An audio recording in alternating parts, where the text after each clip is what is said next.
Welcome back, ladies and gentlemen. SeKo Starcraft here. Game 3 between dTefel versus HeroMarine. Series is tied up 1-1. Two very different, very interesting games. HeroMarine essentially going for the exact same kind of build each time.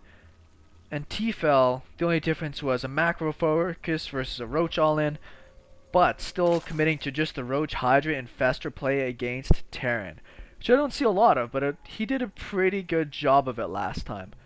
I think the only really big problem that dTefel really had was dealing with the harass in the early game. We did see more barracks instead of command centers for the second game there, which allowed HeroMarine to get out a pretty good sized army, do a lot of damage, but he didn't get that critical third hatch cancel that I think is very important about that kind of opening. And then, just even with all the tanks he had, couldn't really hold out against the Zerg opponent that was bearing down on him. We'll see if dTefel once again is going to go for that pool first. Just super safe. I mean, I can't fault him for doing that. I think it's fine.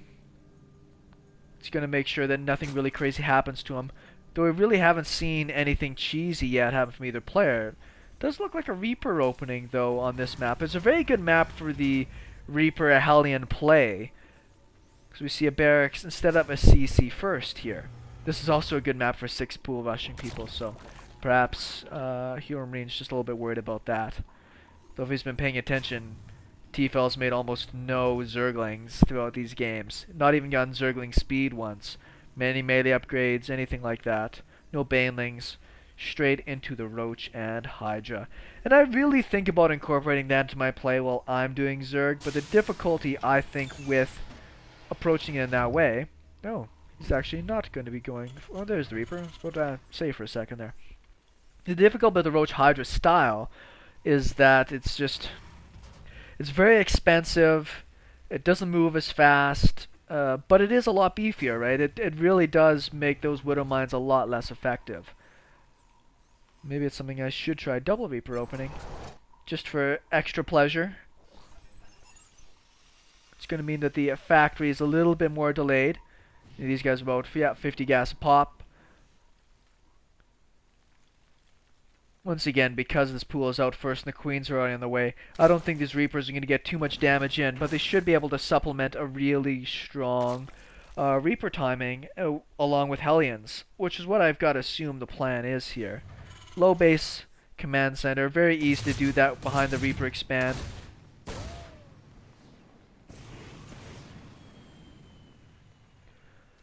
Those drones are a little bit early to the party regardless. One queen down here, second queen about to pop. No Zerglings on the way. I wouldn't be surprised. Yeah, there's the next queen. It's always good to have that one extra queen in there. Does get down the extractor.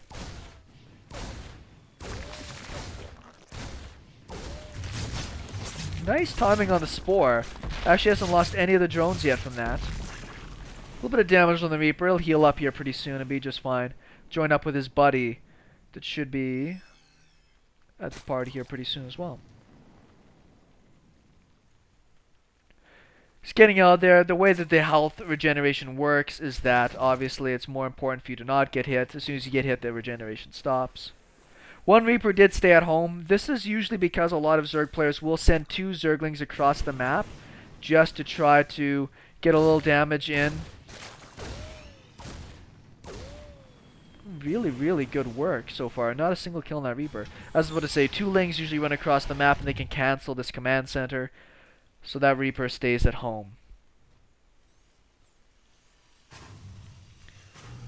Starport here before we get any extra barracks down. We'll see if it's going to be a fast third command center, but likely seeing this barracks play, we're going to see Banshees, which is, you know, clearly cost you a little bit of time when it comes to that extra command center. Though maybe we'll see him make it as part of the wall. Nope. Invest immediately into Cloak and that there, a Banshee.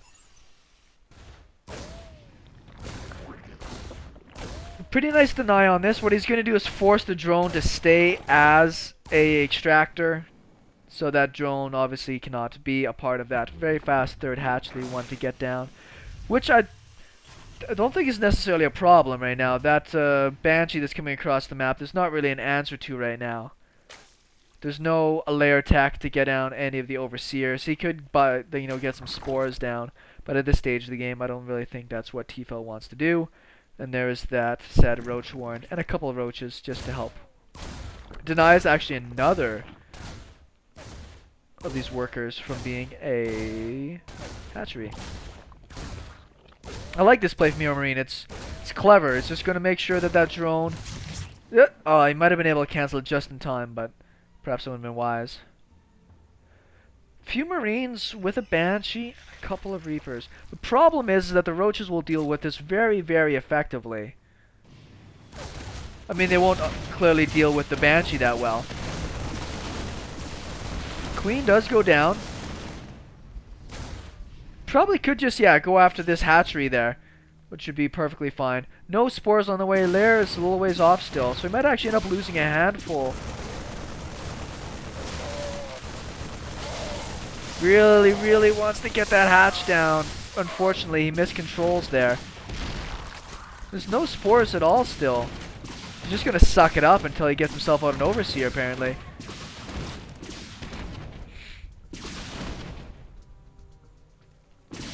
Taking down queens isn't necessarily a bad thing either.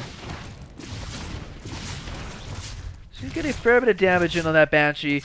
Banshee might be able to come over here. I don't know if it's going to get the cancel on this or not. The creep spread isn't all the way over. Cloak has run out. See if HeroMarine is paying attention. It appears that he is. Big pile of roaches crossing the map. Usually they come over here if they're looking at doing some sort of drop. What the hell is this worker doing?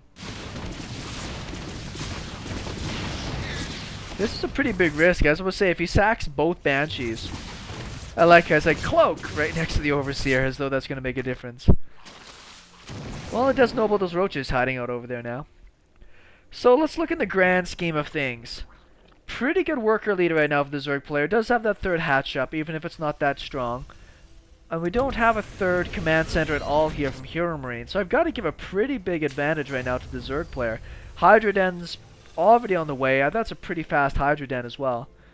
Lots of production up, but it's going to be a while before there's going to be that 3-base Terran economy that's just going to help him stay alive against this really strong, well-upgraded Roach Hydra army.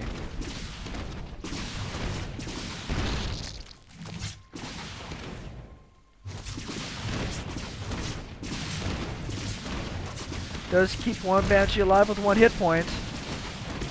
He is going to focus down that hatch. This is going to be a pretty nice pickup, and that's the... Just grabbed it in time. Very, very fortunate hit there. And I think that's... I'm not going to say that's... Well, he did have a command center. I am just high on something crazy. I think that HeroMarine already knows what he's going to be expecting soon. That really heavy Roach Hydra pressure coming at him. I don't know if this command center is necessarily wise. There isn't creep spewing yet, which is a bit of a problem. I don't think he's going to be able to hold this command center here. And if he's not paying a lot of attention, he could lose it very quickly to those Hydras. Or lose a lot of his army here. And that would be a very, very costly for him. Unfortunately, the Hydras go a little bit of the wrong direction here, but they will still be able to cut off this command center. I think he's going to lose it. Almost certainly he's going to lose it. That's pretty unfortunate. A little sloppy there from HeroMarine. I don't think he had to lose that. I think he just wasn't paying enough attention to what the likely next step of his opponent was going to be. It's a pretty good sized army. 1-1. Buy right now is 1-1 as well, though. Hatch still isn't finished yet. Command center is just starting. Do like the double drop. There are units spread out over the map to give quite a bit of vision here to the Zerg player, and he might run right past this Overlord. He could snipe that Overlord while he's right here. It's worthwhile. Maybe not. Zerg player is going to retreat. I believe there was a, one Spore over here just to try to maybe do a bit of damage on that medevac. And this is when you really should be expanding, is when that pressure is back on your opponent. Going for that play, falling back to defend, and then trying to expand. It just left him very, very much out of position. We'll pick up and get out of there. See, right now, you know the army's at home for the Zerg player. This is a great time to have that command center down and all of those defenses in place. As opposed to now he's just finishing up his command center. And is going to be falling fairly far behind. Not tons in the workers, but the fact that he doesn't have that third command center down is a problem.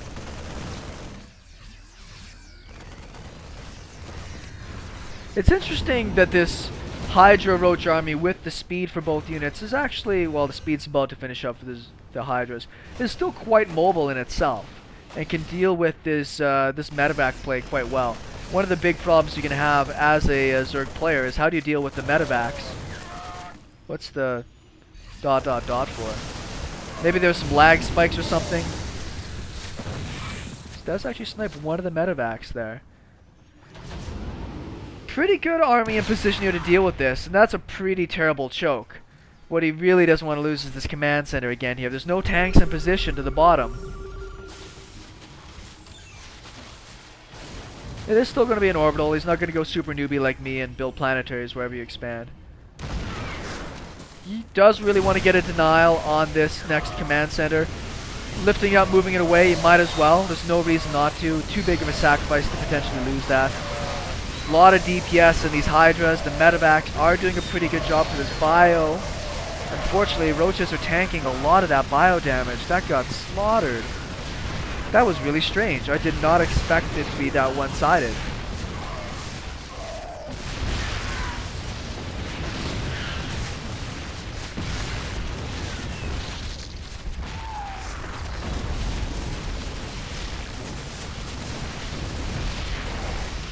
Still some medevacs overhead, help out a little bit here. I think he will be able to stabilize, but this next pile of units coming across, with his tanks gone, he really doesn't have an answer for right now. I don't see any reason for dTefel not to move in and try to go for the kill here. No tanks, very small bio contingent. I think HeroMarine's essentially dead. Another great snipe on the command center. And another GG out. I'm actually very, very impressed by this Roach Hydra style here. It's worked out so well for him in these last couple of games. Going for a bit more of a greedy opening instead of an all-in Roach one, and it's worked out so well. And he takes the lead in the series 2-1. Game 4 is coming back here in 2 moments.